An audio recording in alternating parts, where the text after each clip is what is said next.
He begged. Yes, Prince Harry begged. And the response? Just 5 words. 5 icy, unmistakable words. You're not royalty anymore, Harry. That was the line. Spoken not by a press secretary, not through a royal aide, not hidden in PR language or buried in a statement. It was from his father, King Charles III. Cold, clear, final. Before we continue, please hit the like button, subscribe to the channel, and turn on the notification bell for updates. But how did we get here? What happened behind the scenes that led a son to be shut out from the most sacred, most private, most symbolic family tradition of all, Christmas at Sandringham? And more importantly, what happened next? Because make no mistake, this wasn't just about one holiday. It was a signal, a royal line in the sand. And when that door was slammed shut, metaphorically and literally, Harry didn't just walk away. He reacted, behind the scenes, emotionally, desperately, maybe even recklessly. And the fallout?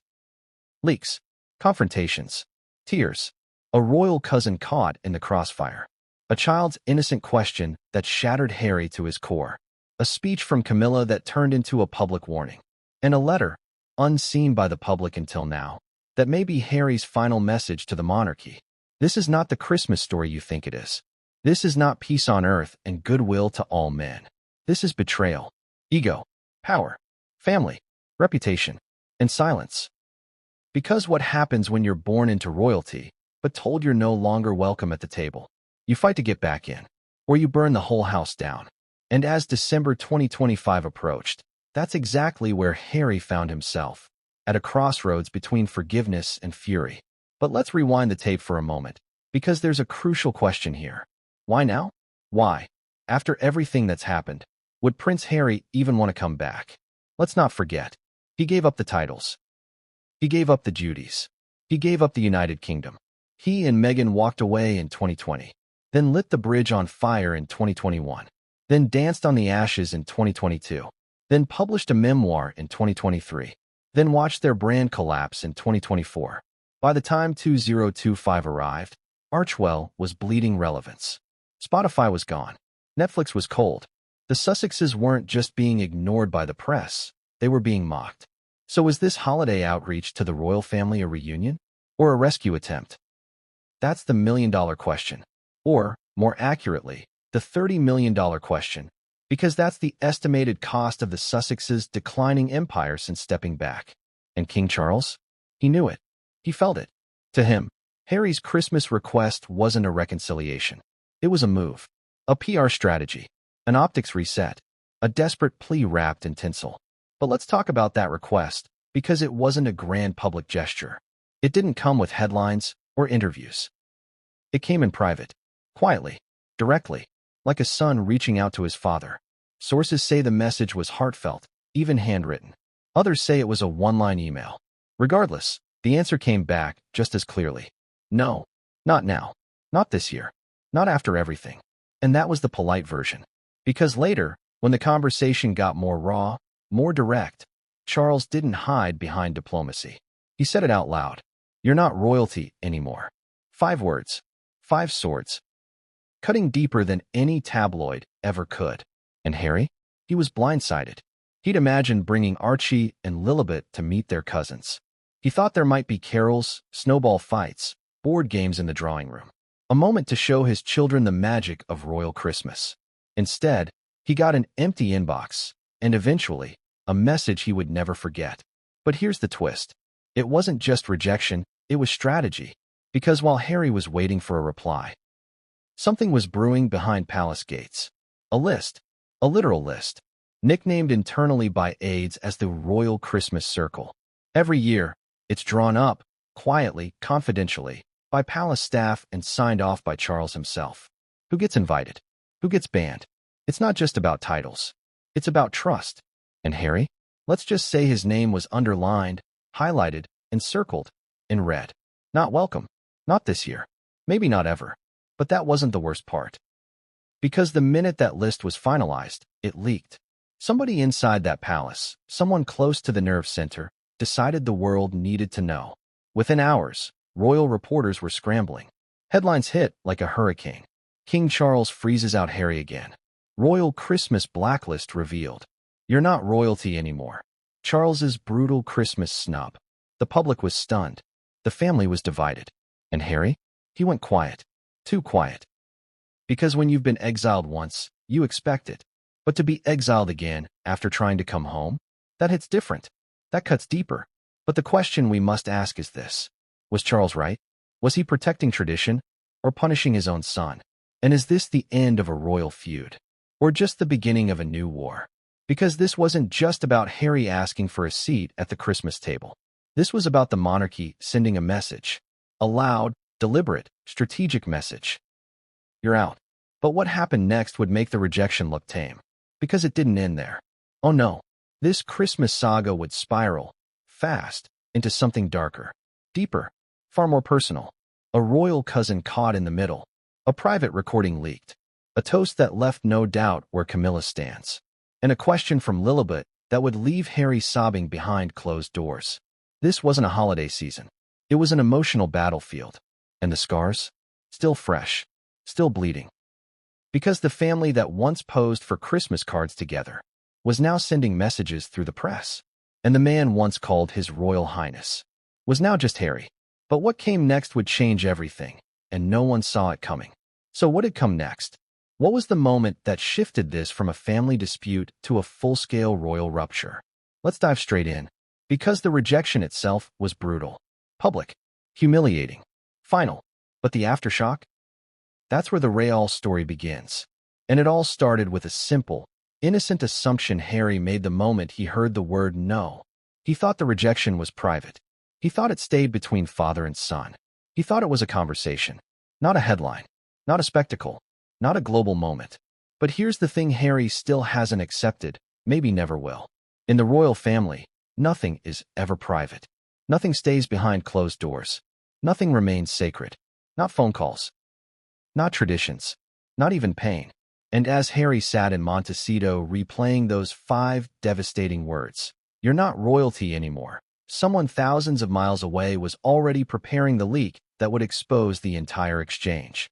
A leak Harry never saw coming. But first, let's talk about the days before the rejection. Because they matter. They reveal everything. Harry wasn't spontaneous about his Christmas request. He didn't just dial Charles in the middle of December and hope for a miracle. No. This was planned, calculated, timed. And the timing wasn't random. See, in the weeks leading up to December, something unusual happened. Harry faced silence. Not harshness. Not hostility. Silence. From the palace, from his brother, from the cousins who once laughed with him at the kiddie table, even from the staff he used to trust. They weren't rude. They weren't openly dismissive. They were unavailable. It was the kind of silence that tells you more than words ever could. But silence can be interpreted in 2 ways. As punishment, or as opportunity. Harry chose the latter.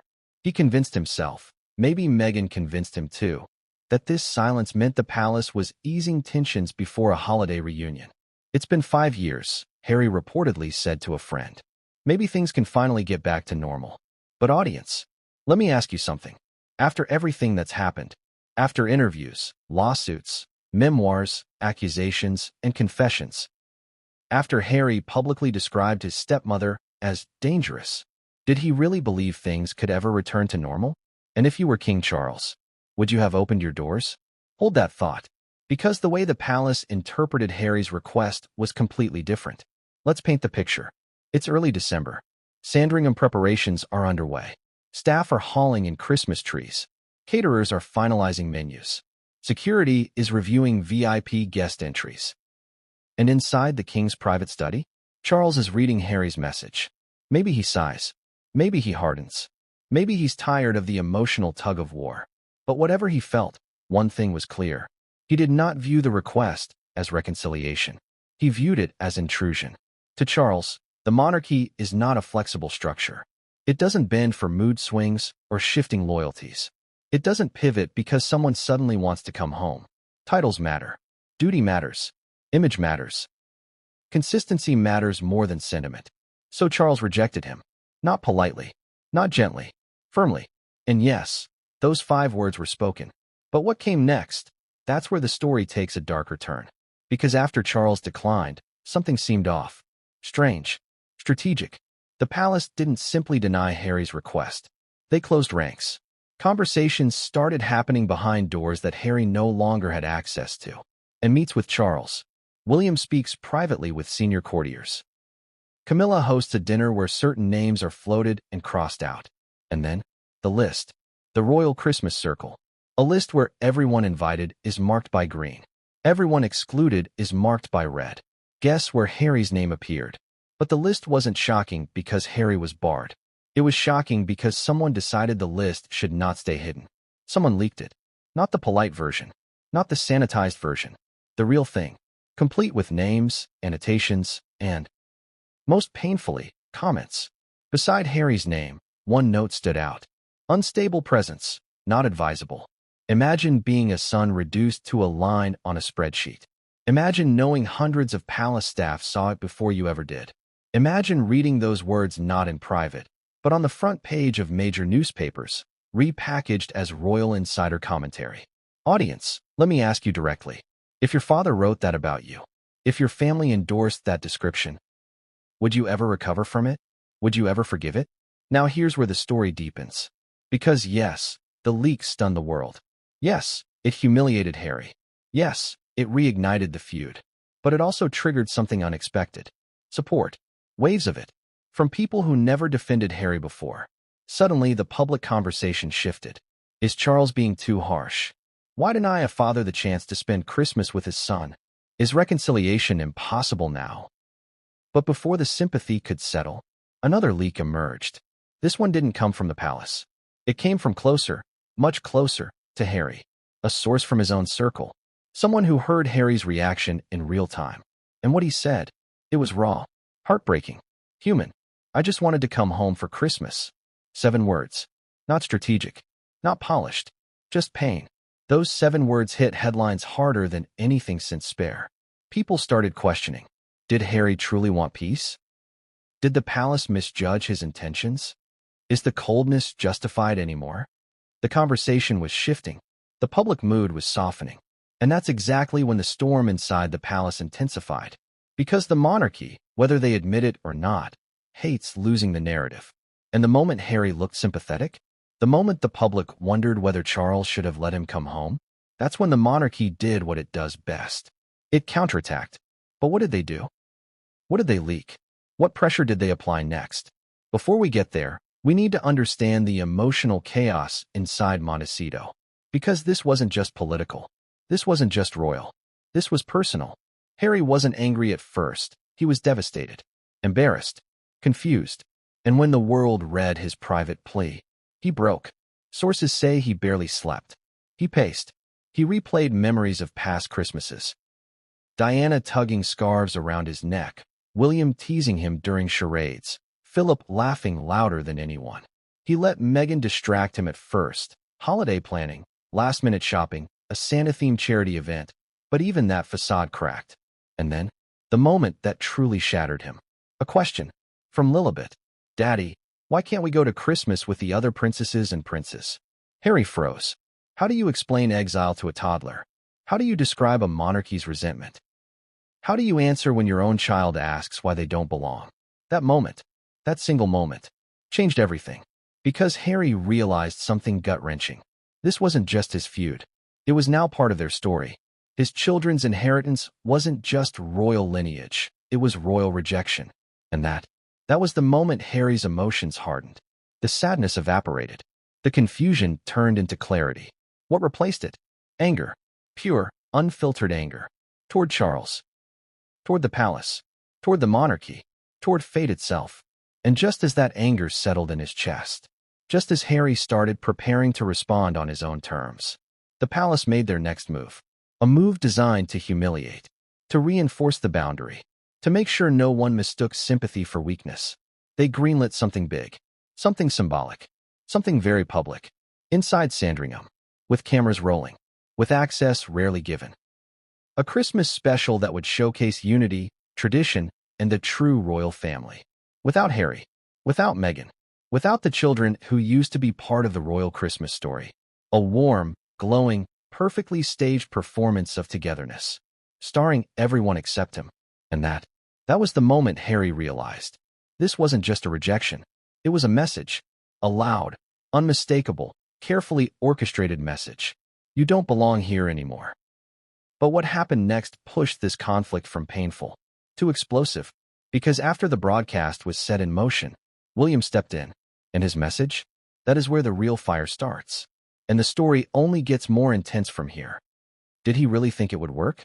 That after years of scorched earth interviews, Netflix exposés, and a memoir that sliced through the royal family like a blade, he could just ask to come home? Just like that? Was it hope? Was it arrogance? Was it naivety? Or was it something far simpler, something sadder? Desperation. Let's rewind to late November 2025. The air in Montecito was unusually tense. Harry, restless. Meghan, watchful. Archewell was sputtering again. Another project had just been postponed indefinitely, and Spotify hadn't returned their calls in weeks. It wasn't just a business drought. It was an identity crisis. The Sussexes weren't making headlines anymore. They were becoming background noise. And Christmas had a strange way of poking wounds they both tried to bury. It reminded Harry of the warmth he once felt inside Sandringham's wooden halls, fires crackling, cousins laughing, Diana whispering jokes during the Queen's speech. And now? Now it reminded him that those doors were bolted shut. He wasn't just outside the gates. He was on another continent. But something flickered in Harry during that month. Maybe it was nostalgia. Maybe it was Archie asking about Grandpa Charles. Maybe it was Lilibet asking about wearing a crown like the princesses on TV. Whatever it was, Harry made a decision. He would reach out. Not through PR teams. Not through palace intermediaries. He would write to his father directly. No lawyers. No advisors. No Meghan. Just Harry. Now here's where it gets complicated. According to sources close to the Sussexes, the message Harry sent was heartfelt, short, and personal. He didn't apologize for the past. He didn't grovel. He didn't ask for forgiveness. He simply asked, could he join the family this Christmas? For a few days. For the kids. For tradition. A silent olive branch. He sent it through a private email address, the one Charles still checked himself, though rarely. He didn't expect an instant reply. Maybe not even a reply at all. But he hoped. He hoped his father would understand that this wasn't about politics or press coverage. It was about connection. About legacy. About two little kids who'd never seen a royal Christmas from the inside. Days passed. Then a week. No reply. Not even an acknowledgement. And then, exactly 9 days later, Harry got the message. Not from Charles himself, but from one of the palace's most discreet, most feared, and most loyal figures. Sir Clive Alderton, Charles's private secretary. The message was only 2 lines. His Majesty appreciates the sentiment. However, this year's plans are already finalized. Perhaps another time. Ouch. But here's the kicker. Harry didn't react with rage, not yet. He read the message once. Then again. And again. Meghan, watching from the hallway, said nothing. She simply turned and walked away. That night, Harry sat in the garden, staring into the fog rolling over the Santa Ynez Mountains. He nursed a glass of whiskey, rare for him. He was quiet for hours. And then, he made a phone call. To his father. Yes, after the brush-off, Harry still tried to call him directly. And, miraculously, Charles picked up. But what was said in that 5-minute phone call would be remembered forever. Because that's when the infamous line was delivered. Not through an email. Not through an aide. Not through a press leak. Directly. From Charles. To Harry. You're not royalty anymore. Let's pause here. Because that sentence is going to be analyzed for years. It sounds cruel. It is cruel. But in Charles's mind, it was a statement of fact. He wasn't saying, you're not my son. He wasn't even saying, I don't love you. He was drawing a line. A firm, deliberate, inescapable line. Royalty is not just blood. It's behavior. It's duty. It's continuity. And in Charles's eyes, Harry had forfeited all of it. He walked away. He cashed out. He spoke out. He called Camilla the villain. He aired family therapy in a Netflix documentary. He published intimate private texts in a book. To Charles, that wasn't just betrayal. It was abdication. So yes, he said it. You're not royalty anymore. Not this year isn't the right time. Not, let's discuss this next summer. Just that. Final. Unforgiving. Now let's talk about what Harry did next. Because it wasn't the Hollywood tantrum you might expect. He didn't storm off. He didn't shout. He didn't scream. He just sat there, phone in his hand, staring into the California night. But inside he was crumbling. Because in that moment, Harry realized something crushing. This wasn't a temporary exile. This was permanent. He thought time would heal. He thought Charles would eventually miss his son. He thought there would always be a path back. But that call closed the door. Not gently. Not with sorrow. But with steel. And what hurt the most? It wasn't the words. It wasn't the rejection. It was how calm Charles was. How businesslike. How unaffected. Harry, in that moment, was just another problem to manage. And as the line went dead and the silence settled, Harry saw it clearly. He wasn't part of the institution anymore. He wasn't family in the way that mattered to them. He was external, and that realization broke something inside him. Meghan found him later that night, sitting on the floor of Archie's room. Not crying, not speaking, just holding a photograph.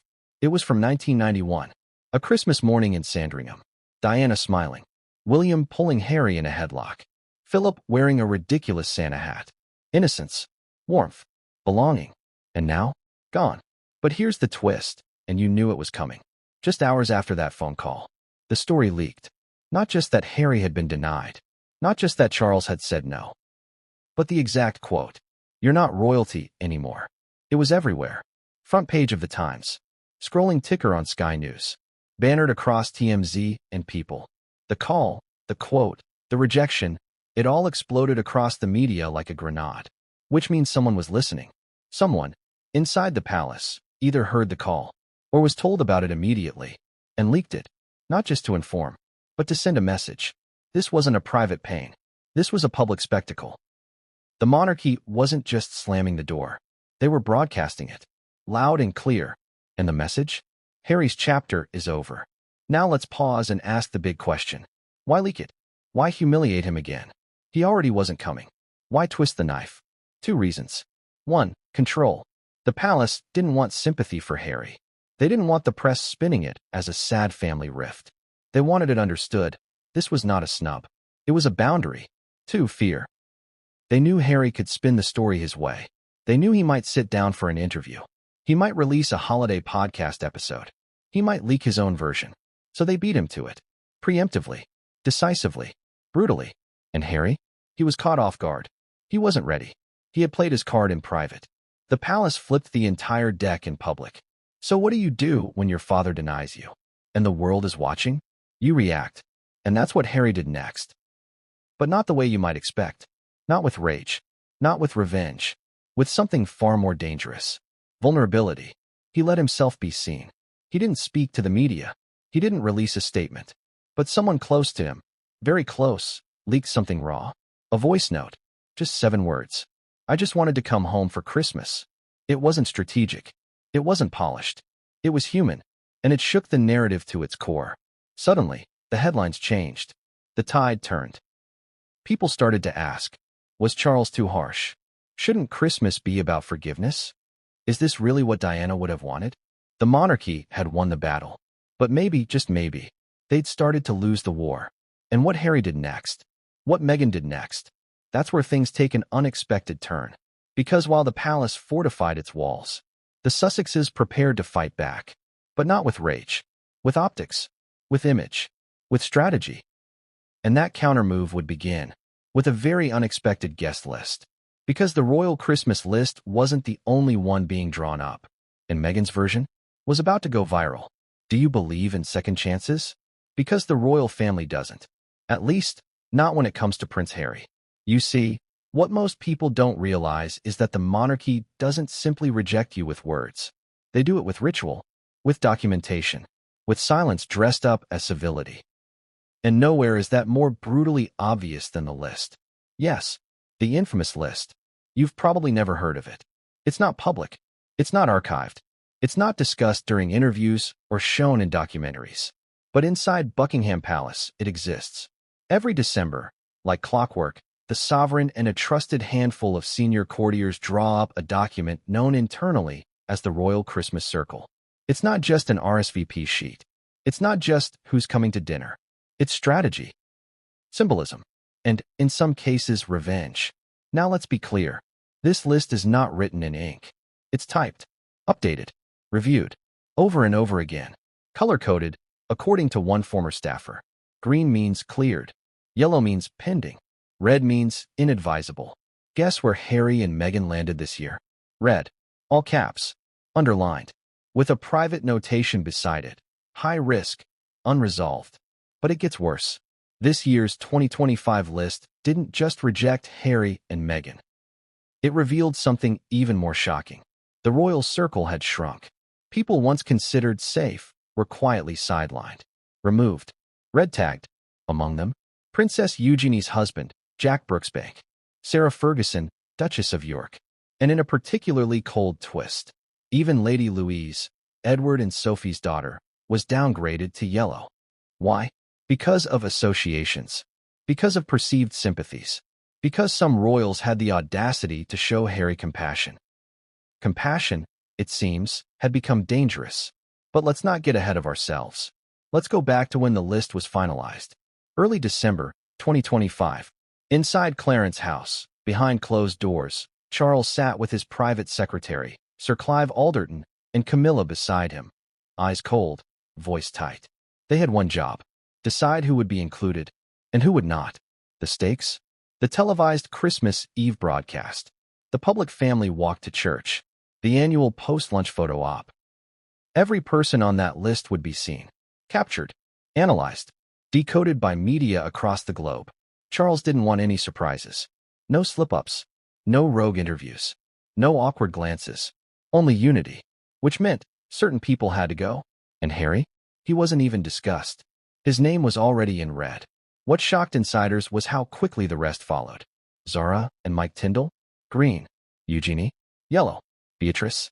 Tentatively green, but limited visibility. And then came the truly brutal move. Camilla insisted that none of Harry's friends be invited either. That included the polo circle, the old military crew, even the photographers he'd once trusted. In Camilla's words, "We must close the ranks. No more ambiguity." And Charles didn't object. This wasn't just about Harry anymore. This was about purity, about image, about punishing disloyalty. And then, just as the list was finalized, printed, and uploaded to the royal security system, it leaked. Not the clean version. Not the one PR would have crafted. The real one. Full names, color codes, notes, uploaded to a protected file-sharing system by mistake, or perhaps by design, and intercepted by someone close to the press. Within 48 hours, a journalist at the Sunday Mirror had the file. Within 72 hours, the first headlines dropped.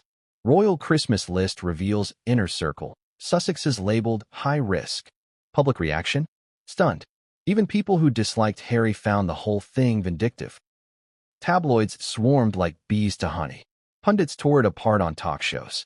One Sky News analyst called it the most strategic and sadistic piece of royal management in years. But the real twist? The royal family never denied it. Not once. They didn't issue a denial. They didn't threaten lawsuits. They didn't even call it a fabrication. Their silence. It was confirmation. Now let's focus on what this leak did to Harry. Because if Chapter 1 was the heartbreak, this was the humiliation. Harry wasn't just excluded. He was rated. Ranked. Like a security threat. Imagine learning that your own family sees you as a liability. Imagine reading the words, increased media risk, unpredictable behavior, beside your name. Imagine seeing your children's names, Archie and Lilibet, not even listed. They weren't marked yellow. They weren't even marked red. They were absent. Invisible. To the monarchy, they didn't exist. That, according to one close friend of Harry, was the final gut punch. It wasn't the no that broke him, the source said. It was the nothing. No mention. No inclusion. Not even as children of royal blood. Gone. And that's when something inside Meghan snapped too. Because for all her PR polish, her sleek branding, her California serenity, this list pierced straight through her composure. According to a former Archewell staffer, Meghan was livid when she saw the leak. Not just for Harry's sake. For her children's. She reportedly screamed in a closed-door meeting. If they think they can erase my children, they've picked the wrong woman to mess with. And what did she do next? She started crafting a counter list. A Montecito Christmas. Guests. Photographers. Charities. Celebrity allies. If the royals had a list, so would she. But here's where it gets chilling. That same week, another headline dropped, and this one barely made it to the front pages. A quote from a former palace press officer, now retired, who said, "Charles has made his decision. There will be no return. Harry is not on a timeout. He's been written out. Let that sink in. Written out. Not suspended. Not sidelined. Erased." It was as if the monarchy had turned Harry into a character from a historical drama, remembered, but no longer relevant. And that's when something unexpected happened. A shift, a ripple inside the royal ranks. Because while Charles was finalizing lists, not everyone agreed with him. One royal, in particular, was furious. A royal who's always played by her own rules, who rarely gives interviews, who has nothing to prove and no patience for drama. Princess Anne. Yes, the Princess Royal. Known for her no-nonsense demeanor, her unmatched work ethic, and her razor-sharp memory. She didn't appreciate the blacklist.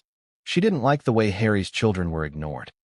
And behind closed doors, she let Charles know exactly how she felt. Witnesses say their meeting was tense, cold, explosive. She didn't plead. She didn't bargain. She just told him flatly, "You're breaking this family apart. And one day, you'll regret how you did it." Charles didn't respond. But Camilla did. She reportedly interjected, "It's not about family. It's about stability." To which Anne replied, "Then stop pretending it's Christmas." Mic drop. The room went silent. But the damage had already been done. Because that conversation, it didn't stay private for long. By the following Monday, word had reached the tabloids. Princess Anne at odds with Charles over Harry rejection. The story was real. The palace didn't deny it. And suddenly, the black and white lines were blurring. Was Harry really the villain here? Or had the monarchy become too proud, too bitter, to change course? And audience, ask yourself, if Princess Anne, the most disciplined, loyal royal alive, thought this rejection went too far, what does that say about the man leading the monarchy? And what does that say about what's coming next? Because the lines have been drawn, the lists have been written, the gates have been closed. But inside Montecito, Harry and Meghan are drawing up their own plan. And the first move? A bold public spectacle designed to turn the tide. Something festive, something glamorous, something unapologetically American. But what no one expected was who would show up, because Meghan's guest list included one name that would send shockwaves straight back to Sandringham. Can one woman save a family already shattered? If anyone could, it would be her. Princess Anne, the no-nonsense royal, the iron-willed daughter of Elizabeth II, the woman who once said, "I don't do drama, I do duty." But what happens when duty clashes with family? What happens when loyalty to the crown means watching your own nephew fade into exile? In early December 2025, Princess Anne made a move no one expected. Not the press, not the public, not even her own brother. She tried to intervene, quietly, privately, deliberately. She wasn't on Harry's side. She wasn't wearing a Team Sussex badge. She hadn't spoken to Meghan in nearly 2 years. But she had spoken to Harry. Once. Quietly. After the Queen's funeral. And she remembered what he said that day, the rawness in his voice when he asked her, "Do you think they'll ever let me back in?" She didn't answer him then. But now, with Charles's rejection going viral, with the blacklist leaked sending shockwaves across the globe, and felt the line had been crossed. This wasn't strategy anymore. It was cruelty. So, without notifying the press, without alerting aides, she arranged a private meeting with her brother, King Charles III, inside Windsor Castle. Only 2 people were present in the room, Anne and Charles. And according to multiple insiders, what happened behind those doors was explosive. Let's walk through it. Anne arrived unannounced. She told her driver to wait. She carried no phone, no bag, just a folded sheet of paper. Charles was caught off guard. He assumed she wanted to discuss the upcoming Christmas address. He was wrong, and open with this. "What you said to Harry, it was too far." Charles blinked. "I told him the truth," he replied. "He's not part of the institution anymore." And didn't flinch. She unfolded the sheet. It was a copy of the Royal Christmas Circle list. The one with red names, yellow highlights, and inadvisable printed next to Harry. She tapped the paper. "You didn't just exclude him. You erased him." Charles exhaled. "You're being dramatic." Anne's voice dropped. "And you're being petty." Boom. The room turned to ice. This was a rare thing, and challenging Charles like this. Yes, they'd had disagreements before, but this was different. This wasn't about policies. This was about blood. Charles, rattled, stood up and walked to the window. "You think he deserves to come back after what he's done?" And replied, "I think he deserves to not be humiliated." Pause. "Especially not at Christmas." Charles turned, defensive now. He made his choices. He left. He sold the story. And didn't argue. She knew what Harry had done. She knew the damage. But she also knew this. If you cut a man out completely, if you label your son inadvisable in your own holiday plans, you're not leading with strength. You're leading with bitterness. And bitterness, and reminded Charles, isn't sustainable. But the conversation didn't stop there. Because Charles, now pacing, said something deeply revealing. "He'll twist everything. He always does. If I let him come, he'll turn it into a Netflix episode." There it was. The fear, not just of Harry's presence, but of his narrative, of being recorded, spun, edited, exported to California audiences. And saw it. She realized something crucial in that moment. Charles wasn't just angry. He was afraid. Afraid of losing control of the royal family's image. Afraid of another Oprah-style ambush. Afraid of more memoirs, more interviews, more branded confessions. But wasn't moved. Because in her mind, a king doesn't lead through fear. He leads through forgiveness. So she gave Charles one final warning. "You're treating this like a press crisis. It's a family. Start acting like it." She left the paper on the desk, turned, walked out. The entire conversation lasted 26 minutes. But within 12 hours, 3 separate royal correspondents reported growing tension between senior royal siblings over Christmas decisions. The leak had begun. Now was it, and who leaked it? Doubtful. More likely, it was a Windsor staffer who overheard the tone or caught a glimpse of that now infamous list on the desk.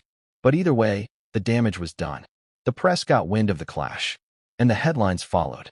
Princess and challenges Charles over Harry ban. Royal rift widens. And steps in. Even the Iron Princess has had enough. Suddenly, the story wasn't just Harry's been rejected. It was, even and thinks it's gone too far. And that changed everything. Because and doesn't wade into drama. If she's stepping into the arena, it means something's seriously wrong. But here's where it gets messy.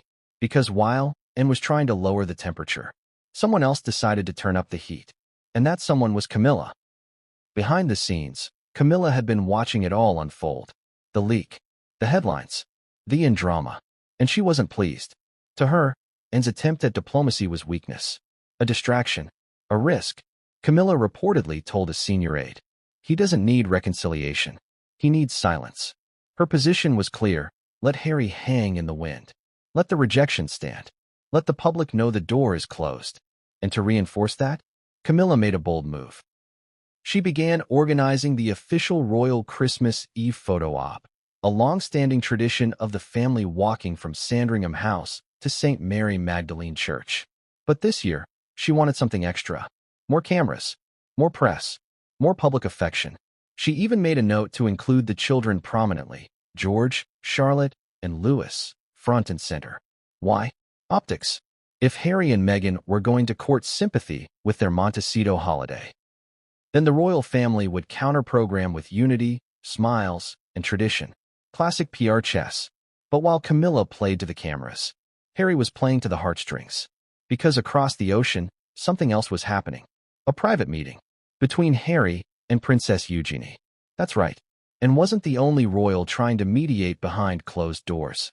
Eugenie, long considered Harry's last true ally within the family, flew to California just days after the blacklist leak. The meeting was brief, quiet, under the radar. But what was said? What was shared? That remains a mystery. All we know is this. When Eugenie returned to the UK, she refused to attend any pre-Christmas royal gatherings. No luncheons, no press events, no photo ops. Her absence was loud, and royal watchers began to wonder. Was another royal defecting? Had the blacklist backfired? And most importantly, was Anne's warning starting to sink in? Because here's the truth the palace doesn't like to admit. You can exile a prince. You can redact a name. You can leak a list. But you can't erase loyalty. And you certainly can't control family members with nothing left to lose. Which begs the question, what would Anne do next? Would she escalate? Would she go public? Would she back down? The answer came on December 15th, a charity gala in London. and was the guest of honor. Her speech was supposed to be about veterans. Instead, in the final 2 minutes, she veered off script. She said, "Family, like service, must be measured not in appearances, but in actions. And sometimes, the most courageous act of all is choosing forgiveness." The crowd was silent. Charles wasn't there, but his courtiers were, and they knew exactly what and had just done. She hadn't mentioned Harry. She hadn't mentioned Christmas, but everyone understood the subtext. It was her final olive branch, not to Charles, but to the public. And in doing so, she drew a line of her own, one between legacy and compassion. And while the palace scrambled to manage the fallout, Meghan was already in motion. Because if the royal family thought they had controlled the narrative, they were about to be blindsided, not by a book, not by a documentary, but by a single, calculated, glittering photograph. A staged Montecito charity gala, matching outfits, carefully chosen lighting, and a guest appearance that no one saw coming. Someone from inside the royal family, standing shoulder to shoulder with the Sussexes. But who was it? And why had they risked everything to be seen? That moment would change the entire game. It started with a whisper, then it grew into a rumor, and within 24 hours, it became a full-blown detonation. The moment King Charles told Harry, "You're not royalty anymore," someone in the palace made a call. Not to security, not to legal, not to family, but to the press. You might think leaks in the royal family are accidental. Slips. Rogue aides going off script. Wrong. The palace doesn't leak by accident. It leaks strategically, like a fire department starting a blaze on purpose, a controlled burn to contain something worse. This wasn't about information. It was about message control. Because the palace didn't just want the world to know Harry had been rejected.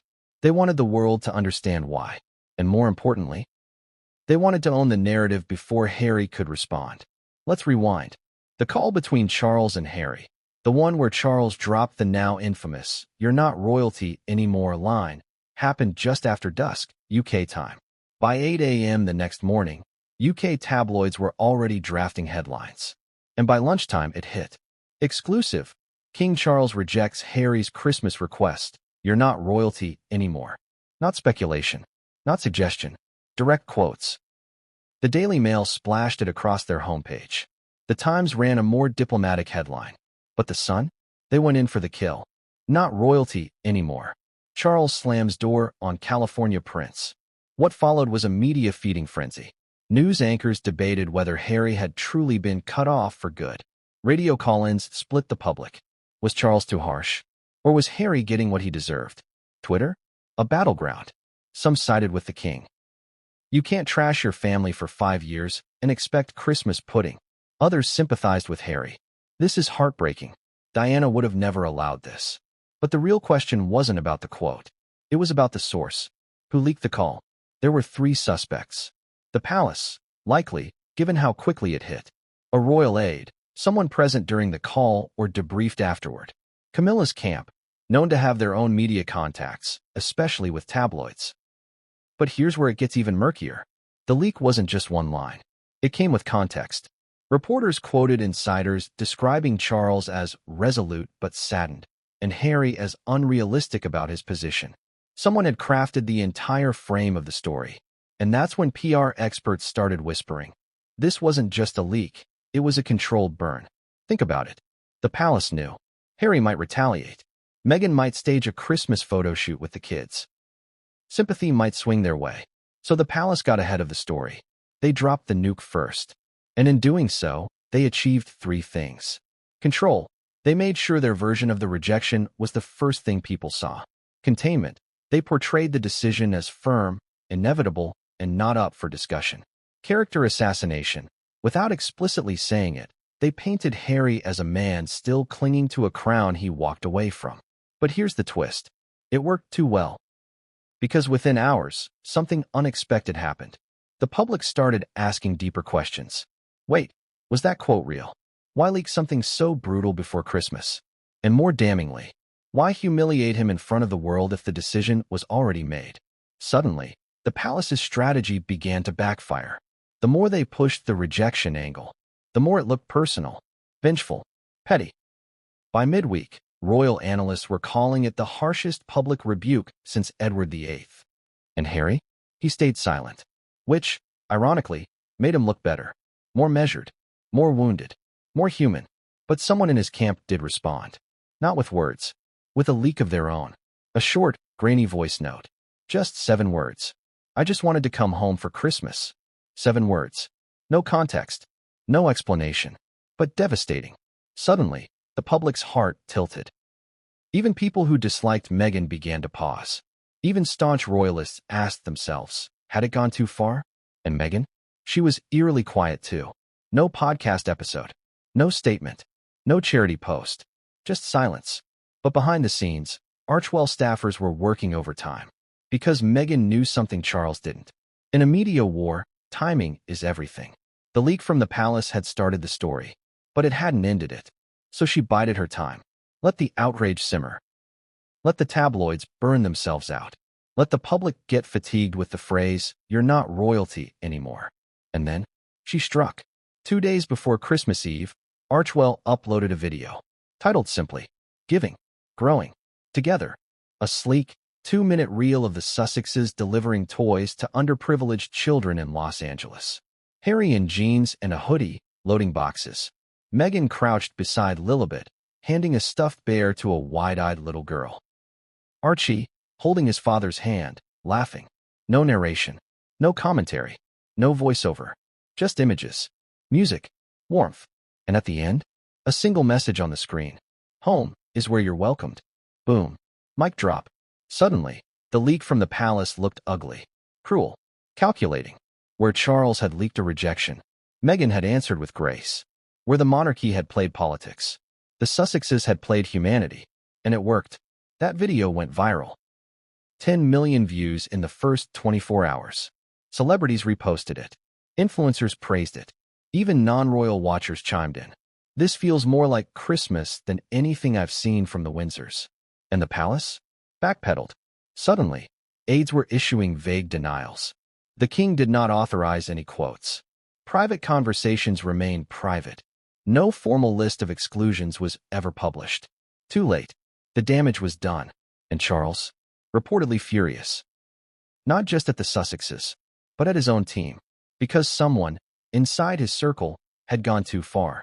And now, he looked like the villain. But what came next? That was the twist no one saw coming. Because while the palace scrambled to regroup, while the press pivoted to praising Meghan's PR instincts, one very familiar face made an appearance in Montecito. A royal face. Someone once believed to be completely loyal to Charles. Someone on the royal Christmas circle list. Someone who decided, without warning, to fly to California and be seen, publicly, with Harry. And the photographs from that moment would detonate across the front pages. Because this person didn't just show up. They posed, smiled, held Lilibet, and in doing so, sent a message louder than any palace leak could ever scream. The royal family may have a list, but Harry still has loyalty, and that changed the story again. It looked innocent enough, festive, glossy, elegant, just another royal Christmas card. But by the time the public finished decoding every pixel, every shadow, and every smirk, it wasn't just a holiday greeting. It was a declaration of war. A declaration signed not in ink, but in optics. Released on December 22nd at exactly 10 a.m. Greenwich Mean Time. The 2025 royal family Christmas card became one of the most analyzed royal images in modern history, not because of who was in it, but because of who wasn't. And what the photo secretly revealed. Let's set the stage. Every year, the British royal family sends out an official Christmas card. It's more than just tradition. It's message management. And in 2025, with Harry and Meghan already publicly rejected, all eyes were on what this year's card would say, do, and imply. The palace knew it. They counted on it. Which is why, according to insiders, this year's card was curated like a royal chessboard. Every prop, pose, and participant chosen with surgical precision. Let's break it down. The setting. The photograph was taken on the grounds of Sandringham Estate. Not inside. Not by a fireplace or a tree. But outside, in the open air. Symbolism? Transparency. Unity. A family with nothing to hide. The cast. King Charles III at the center, seated. Regal. Calm. Camilla to his right, standing, smiling, holding a sprig of holly. William and Kate on either side of Charles, hands gently on his shoulders, a power pose. Prince George, Princess Charlotte, and Prince Louis clustered in front. Matching coats, matching smiles.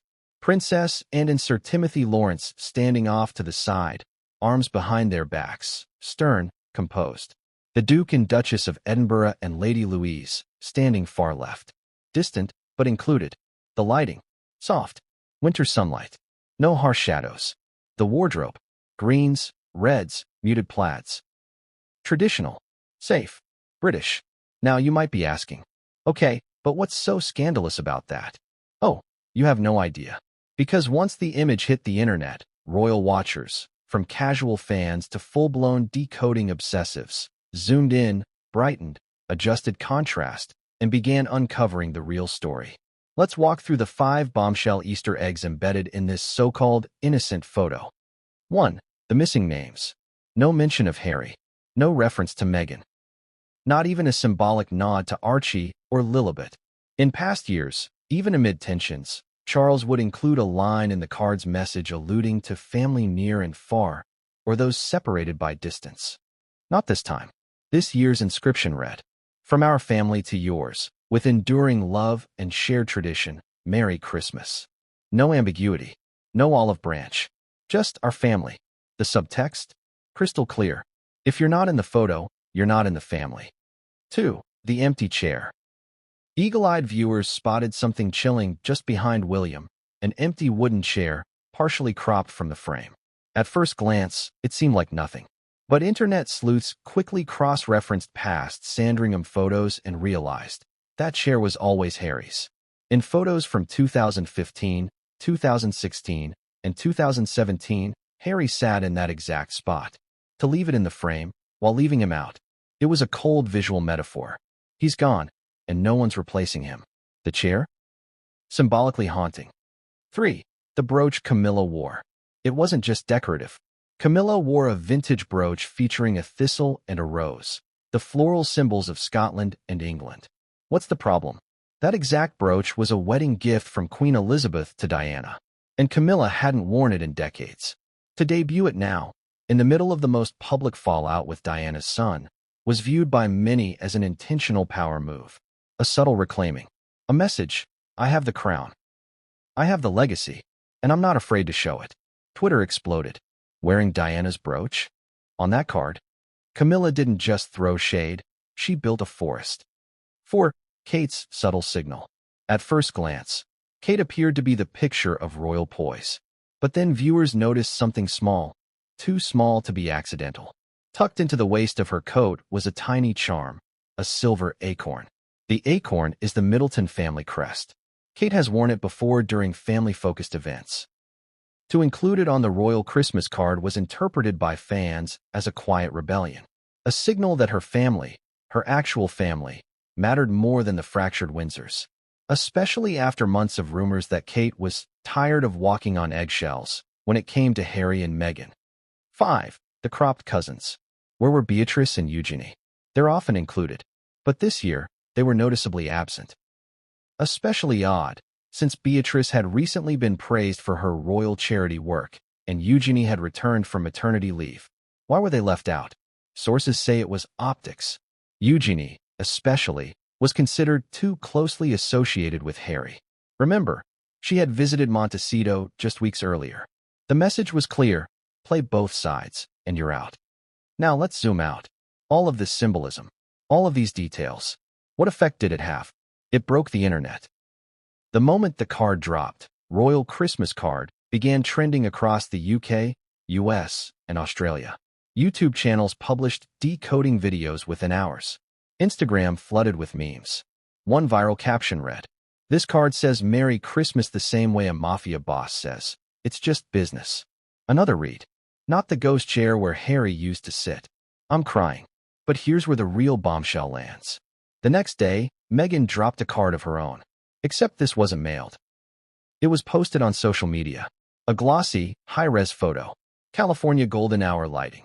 Meghan, Harry, Archie, Lilibet, and one shocked guest. Princess Eugenie. Yes, you read that correctly. In the middle of the royal family's brutal display of division, Eugenie appeared in Meghan's holiday photo, draped casually in linen, laughing with Archie, holding baby toys, one hand resting on Meghan's shoulder. It was a direct counter to the palace's message, and it was posted with the caption, "Chosen family, chosen peace." No mention of the royals, no mention of rejection, just presence. The contrast couldn't be starker. The royal card, formal, stiff, tightly controlled. The Sussex card, relaxed, warm, full of emotional intimacy. The message to the public? You decide which family feels more real. And the public? They responded. Meghan's photo racked up 11.2 million likes within the first 48 hours. More than the royal family's post by a margin of nearly 4-1. It became the most shared Christmas image of 2025. Not a palace, not a king, a former actress, a former prince, and a cousin willing to cross the line. But that appearance came at a cost. Because Eugenie? She paid for that photo. When she returned to the UK, she was disinvited from a pre-New Year's royal event. And her husband, Jack, was removed from 2 upcoming royal engagements. The message? Loyalty to Harry means consequences. Even now. Even at Christmas. So what does this all mean? What is the role of a Christmas card in a family tearing itself apart? In most households, they're tokens of love. In the royal family, they're weapons. Pictured smiles concealing generations of pain. Staged warmth masking brutal strategy.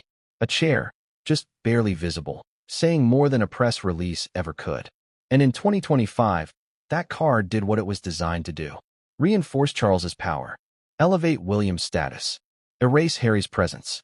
But what the palace didn't expect was that the erasure would backfire. That people would see the empty chair, the brooch, the charm, the crop. That people would read between the lines and start to ask, if this is what the royal family does at Christmas, what do they do the rest of the year? The illusion had cracked. The curtain had slipped. And what was behind it? A dynasty so obsessed with image. They forgot the meaning of the season.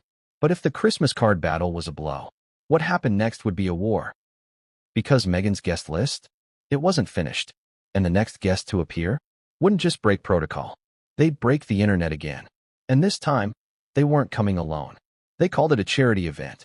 They called it a community celebration. They called it a feel-good end-of-year drive for underprivileged children in Southern California. But let's be honest. This wasn't just a holiday party. This was war by invitation. Because what Meghan Markle did in late December 2025 wasn't just a show of generosity. It was a strategic counteroffensive.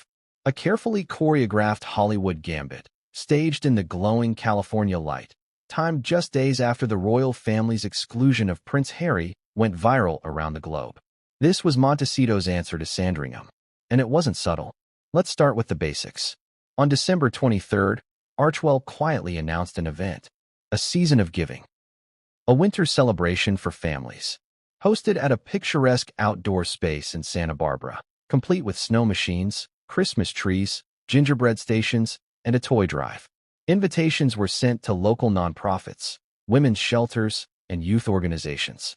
But behind the scenes, a very different list was being assembled. Not a list of attendees, a list of photographers. 3 were selected. All handpicked, all American, all discreet. Their brief? Capture joy, capture togetherness. And don't miss her. Because Meghan wasn't just hosting. She was starring. And this time, she wasn't playing it safe.